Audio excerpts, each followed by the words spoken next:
আমরা একটা গোপন সংবাদের ভিত্তিতে ময়মনসিংহে হালুয়াঘাটে একটা অভিযান করতে এখানে এসেছি। এখানে আমাদের একটা টিম আছে, পুরো টিমেই ঢাকা থেকে আমরা এখানে এসেছি।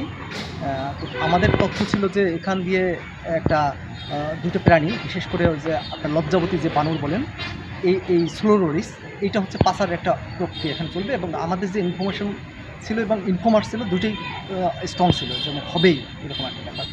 তো আমরা আসলে এটাকে রিসিভ করতে চেয়েছিলাম বা এটা ধরতে চেয়েছিলাম ময়মনসিংহে। তো আমাকে ময়মনসিংহ যখন ওয়েট করতেছিলাম, ওই সময় আমার ইনফর্মার বললো যে না, এটা আপনি হালুয়াঘাট থেকে আসতে হবে, কারণ ও হয়তো বা হালুয়াঘাট দিয়ে অন্য কোনো দিকে ঢুকে যেতে পারে। তো আমরা যখন হালুয়াঘাটের দিকে আসতেছি, তখন সে বললো যে না, এটা এখন সে হালুয়াঘাটের এখানে যে বাস স্ট্যান্ড আছে, এখানে বাজে করে সে এখন ঢাকার দিকে মুভ করছে।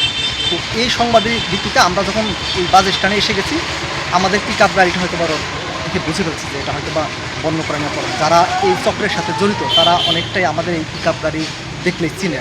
হ্যাঁ, তো আমার কাছে মনে হচ্ছে যে এই পিক আপ গাড়ি দেখে হয়তো বা ওরা বুঝতে পারছে যে সামহাউ বন বিভাগের কোনো এখানে তৎপরতা আছে। ওরা এটা বুঝে, আপনি দেখবেন যে এই স্ট্যান্ডের পাশেই একটা গোডাউনের মতো আছে, এর পাশেই এটা রেখে এরা হয়তো বা পাশে কোথাও ওয়েট করতেছিল যে আসলেই বন বিভাগ কিনা। তো আমরা যখন ওখানে গেছি এবং কথা বলছি মানুষের সাথে, তখন বললো যে না, এখানে কিছুক্ষণ আগে এই প্রোডাক্টটা রেখে গেছে।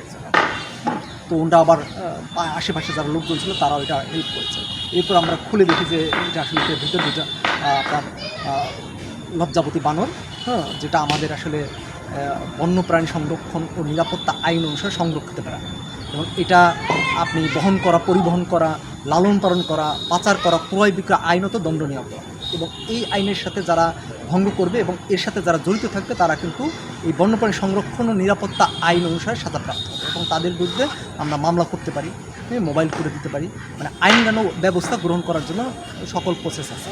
তা আমরা চেষ্টা করতেছি যে আসলে আমাদের যে ইনফর্মার আছে তার মাধ্যমে এই যে চক্রটা কোত্থেকে নিয়ে আসছে এটা, বা এটা আসার ডেস্টিনেশন কোথায় ছিল, বা এটা কোথায় যাবে, এর ফিউচার এটার সাথে আরও ঢাকায় বা অন্য কোনো জায়গায় কোনো গোডাউন আছে কিনা, বা এই চক্র আসলে আরও ব্যাপক কোনো অন্য বন্যপ্রাণীর সাথে সম্পৃক্ত আছে কিনা, এই বিষয়গুলো ফার্দার আমরা আরও আলোচনা করি।